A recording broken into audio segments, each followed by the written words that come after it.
एक संकी राजा हर रोज सुबह अपनी रानी को खड़ी कर उसकी नथ में से 100 तीर निकालता और पूछता, है कोई इस धरती पर मेरे जैसा और कोई भी वीर मर्द? रानी बेचारी कहती कि नहीं महाराज, आप जैसा वीर पुरुष और कोई नहीं। एक बार रानी की मां रानी से मिलने आई। जब उसने रानी की हालत देखी तो उसकी आंखों में पानी आ गया। बोली, बेटी, ये कैसी हालत बना रखी है? बिल्कुल सूखी लकड़ी के समान हो गई हो। तुम्हें कोई बीमारी है, कोई दुख दे रहा है, या फिर तुम्हें समय से रोटी नहीं मिल रही? आखिर बात क्या है? अब रानी कैसे अपनी मां को अपना दुख बताती कि राजा हर रोज सुबह उसे खड़ी कर उसकी नथ में से 100 तीर निकालता है। हर तीर में उसका कलेजा बाहर आने को हो जाता है। अगर वो जरा सी भी हिली या राजा जरा सा भी चुका तो प्राण गए। पर जब मां ने बार बार दबाव देकर रानी से पूछा, तब रानी बोली, क्या बताऊं मां, किसी चीज की कोई कमी नहीं। अन्न का भंडार भरा हुआ है, पीने को अच्छा पानी है। तो फिर बात क्या है बेटी? मां ने इस बार जब रानी का हाथ पकड़ अत्यंत रुदन स्वर में पूछा तो रानी टूट गई और अपनी वेदना प्रकट करते हुए कहा, मां, तुम्हारे जमाई राजा मेरी नाक की नथ में से 100 तीर निकालते हैं, जिससे मेरा हृदय थर थर कांपता है। मेरी तरफ आता हुआ हर तीर मुझे अपनी जिंदगी का आखिरी तीर प्रतीत होता है। यही बात मुझे हर समय अंदर ही अंदर खाई जाती है कि आज तेरा आखिरी दिन है, आज तेरा आखिरी दिन है। बस मां, इसी चिंता के कारण कुछ भी खाना पीना मेरे हलक से नीचे नहीं उतरता। रानी की मां ने हैरान होते हुए कहा, ये तुम क्या कह रहे हो बेटी? ये कब हुआ? रानी बोली, मां, ये मत पूछो कब हुआ, ये पूछो कब नहीं हुआ। राजा हर रोज सुबह मुझे खड़ी करके सबसे पहले मेरी नथ में से 100 तीर निकालते हैं, उसके बाद ही अपना दिन शुरू करते हैं। बोली, कुछ बोलते भी हैं? रानी बोली, हाँ मां, कहते हैं, है इस धरती पर मेरे जैसा कोई और मर्द? रानी की मां कुछ सोचते हुए बोली, बेटी चिंता मत कर, कल वो जब ऐसा पूछे तो कह देना, दुनिया में मर्द बहुत, घर नहीं तो बाहर बहुत, घर से बाहर निकलो शेर को स्वा शेर बहुत। इतना कहे रानी की मां अपनी बेटी से विदाई ले अपने घर चली गई। अब रानी को इंतजार था तो बस अगली सुबह का। राजा ने सोती हुई रानी को हाथ पकड़कर उठाया और कहा, रानी आ जाओ, समय हो गया। रानी ने सोचा, हे भगवान, बस आज आज और बच जाऊं, फिर तो जो मां कहकर गई थी वो बोल दूंगी। और उठकर बाग में जाकर आंख बंद करके अपनी नथ पकड़कर खड़ी हो गई। राजा ने रोज की तरह एक के बाद एक 100 तीर रानी की नथ में से निकाले। तीर निकाल राजा बोला, बोल रानी, है दुनिया में मेरे जैसा कोई और शूरवीर मर्द? रानी हिम्मत जुटा बोली, महाराज, दुनिया में शूरवीर मर्द बहुत, घर नहीं तो बाहर बहुत, आप बाहर निकल के देखो, शेर को सवा शेर बहुत। राजा हैरान होते हुए बोला, ठीक है रानी, अगर यही बात है तो कुछ खाने का सामान दो, मैं जा रहा हूं बाहर शूरवीर मर्द देखने, मैं भी तो देखूं, है कोई मुझसे ज्यादा शूरवीर मर्द इस दुनिया में। थोड़ा बहुत खाने पीने का सामान ले राजा निकल पड़ा। चलते चलते एक कच्चे रास्ते पर हो लिया। थोड़ी दूर ही चला तो आगे देखा, एक आदमी रास्ते के किनारे पर लेटा ऊपर की तरफ एकटक देख रहा है। राजा को बड़ा कौतूहल हुआ, ऊपर देखा पर उसे कुछ दिखाई ना दिया तो उसका आश्चर्य बढ़ गया। काने आदमी ने ऊपर की तरफ ध्यान लगाए राजा से पूछा, तुम कौन हो भाई और कहां जा रहे हो? राजा बोला, मैं मालवा का राजा उत्पल राज हूं, मैं दुनिया में शूरवीर मर्द देखने जा रहा हूं। काने को बड़ा कौतुक हुआ, बोला, तो थोड़ी देर मेरी प्रतीक्षा करो भाई। नाचते नाचते एक परी की पाजेब टूट गई है, वो नीचे गिरने वाली है, बस उसको लेकर मैं भी तुम्हारे साथ शूरवीर मर्द देखने चलूंगा। कुछ ही देर में आकाश से छम की आवाज से एक पाजेब नीचे आ गिरी। काने ने उसे उठाया और जेब में रख लिया और बोला, अब चलो भाई, मर्द देखने, मर्द कैसे होते हैं, मैं भी तो देखूं। राजा के आश्चर्य की कोई सीमा न भी इंद्र के अखाड़े में क्या हो रहा है, देख लेता है। अब राजा और काना आदमी दोनों एक साथ चल पड़े मर्द देखने। राजा और काना आदमी अभी कुछ दूर ही चले थे।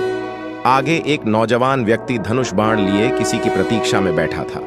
राजा ने उससे भी पूछ लिया, क्यों भाई, कैसे बैठे हो? व्यक्ति बोला, अपने दोस्त का इंतजार कर रहा हूं। राजानी को बीच में रोक, आपकी जानकारी के लिए बता दूं, पुराने समय में दूरी मापने के लिए किलोमीटर या मीटर नहीं, बल्कि तब के लोग कोसों के द्वारा ही दूरी को मापते थे। उस समय के एक कोस का मतलब आज के लगभग 3 किलोमीटर है।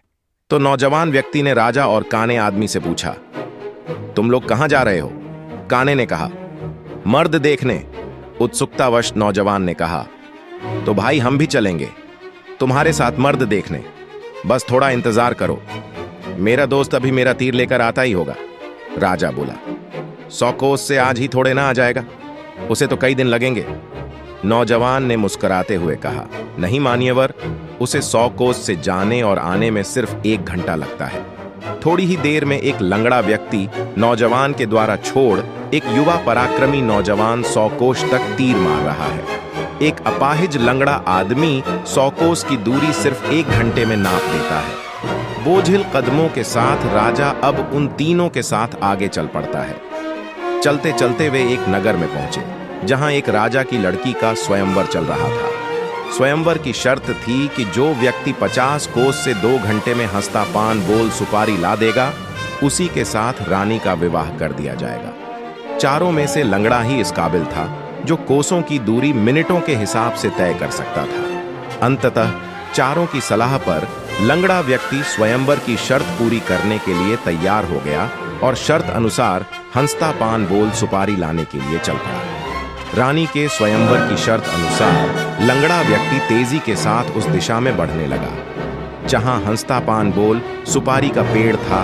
अपनी दिव्य गति से थोड़े ही समय में वो उस पेड़ के पास जा पहुंचा।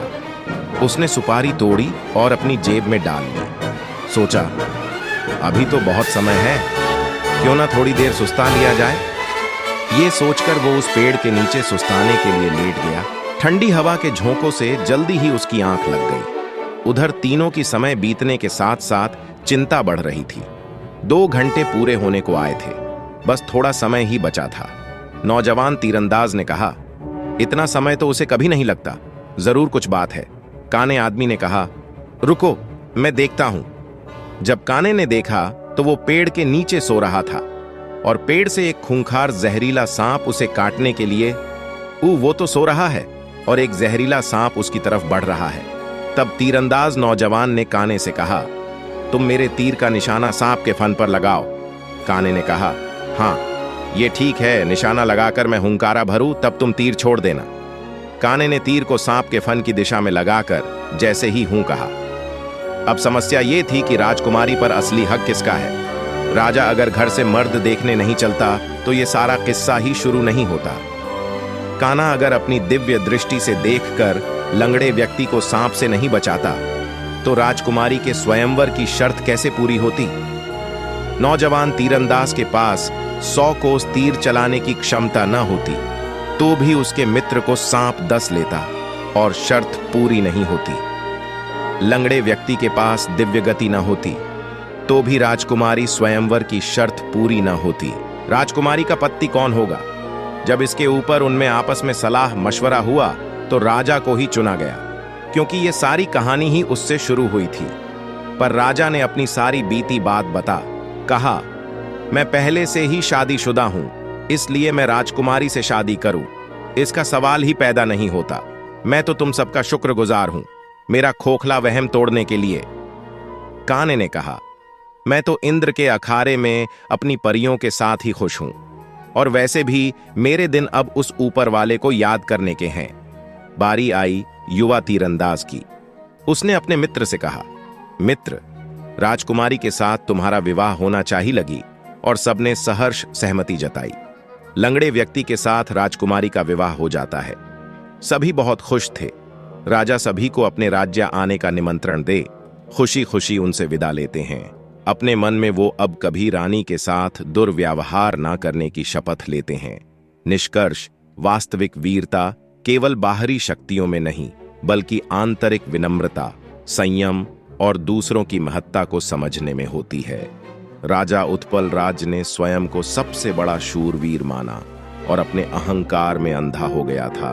वह अपनी रानी पर अत्याचार कर अपनी वीरता का प्रदर्शन करता था, परंतु वास्तव में वह अपने भीतर की हीन भावना और असुरक्षा को छिपा रहा था। अपनी यात्रा के दौरान राजा की ऐसे व्यक्तियों से मुलाकात होती है जिनकी क्षमताएं उससे कहीं अधिक होती हैं। उस एक आंख वाले व्यक्ति का दिव्य दृष्टि से इंद्रलोक का नृत्य देख पाना, उस युवा तीरंदाज का 100 कोस दूर तक तीर मारना और अपाहिज व्यक्ति का अद्वितीय वेग से दूरी तय करना, ये सभी घटनाएं राजा को यह समझाती हैं कि यह संसार अप्रतिम और असीम क्षमताओं का भंडार है। हर व्यक्ति में कुछ न कुछ विशिष्टता होती है और किसी को भी स्वयं से निम्न समझना उसके प्रति अन्याय है।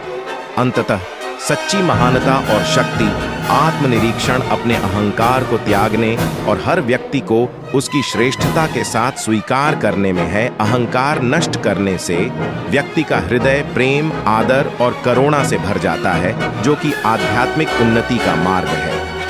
वीडियो देखने के लिए धन्यवाद। बुद्ध के अधिक प्रेरक उद्धरणों और जीवन बदलने वाले ज्ञान के लिए हमारे चैनल को सब्सक्राइब करना ना भूले। नमो बुद्धाय।